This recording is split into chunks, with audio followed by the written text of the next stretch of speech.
every time when I run out of motivation or positive chi, I tend to look for him. Apart from his professional opinions, I guess his inspiration is just like my booster. And every time we eat good food, just like what we're gonna do next. It's about time.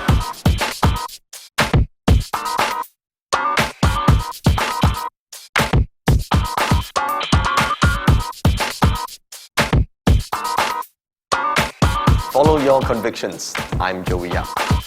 Okay, every time when I mention to my friend Joey Yap, they would definitely say, oh, the young feng shui guy. So do you consider yourself really young as who you are today?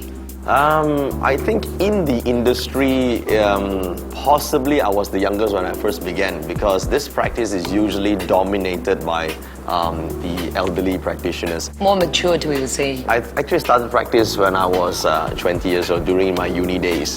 So that was in Australia? That was in Australia, and I've been in the practice, I think, for at least now 14 years, considering I started at 20. So it's been some time. Do you still remember your first consultation?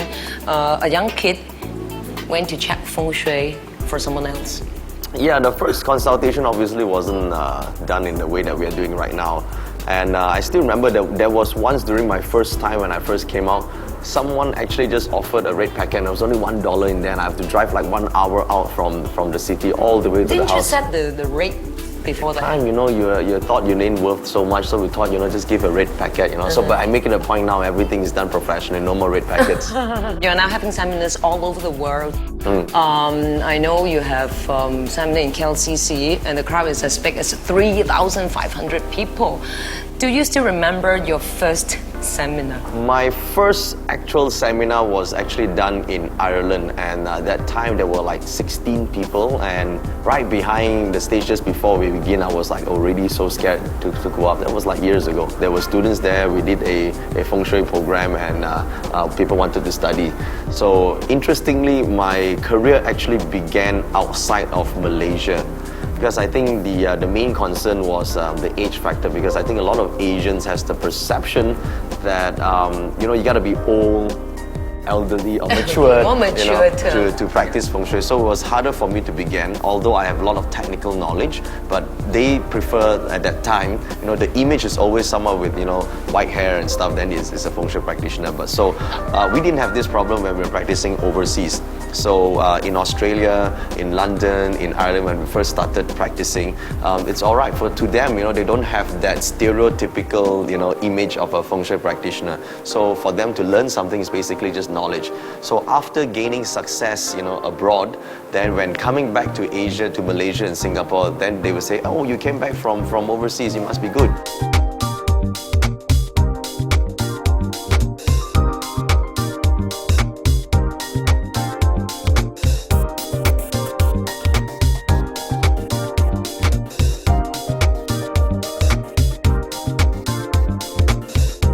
Back to the Ireland experience, when you were on the stage, 16 people in front of you only. It wasn't a stage, it was just a room. It's a room. Yeah. How did you manage to finish the whole talk? Yeah, because I work on stage as well. If I have only 16 audience, I would be like, oh, I'm struggling. At that time, 16 people was already too many for me, because I have no experience speaking in front of anyone, no public speaking skills, nothing. So being able to stand up and talk for a whole day was basically the most toughest thing. So at that time, presentation, we think that we know a lot of information, you give everything all out to the participants, and at the end of the day, they got nothing, It's always important that you give them enough information that you learn through experience. So it was difficult at first, but after a while, we learn along the way. Did you ever try in Malaysia before you started overseas? No. No, never. It was always started. I started practicing in Australia during my uni days, and then subsequently to London, to Germany.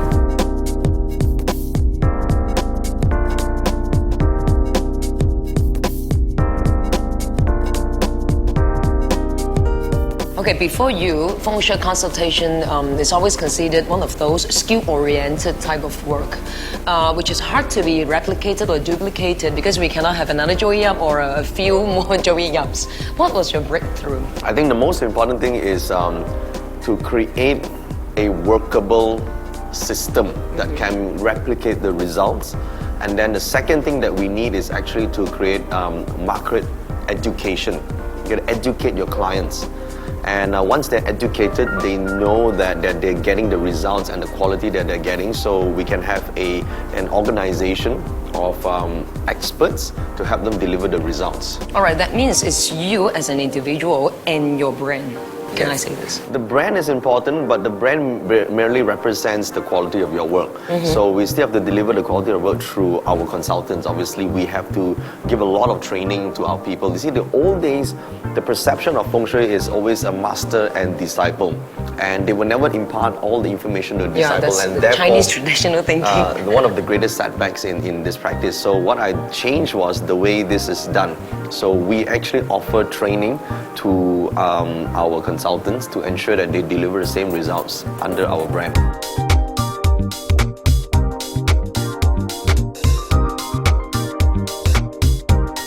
That's why we don't call ourselves masters. We consider ourselves practitioners. Calling someone a master without understanding their background and being whether they can deliver results is pointless, because anyone can call themselves a master. Be sure to catch the next episode. Follow your convictions. I'm Joey Yap.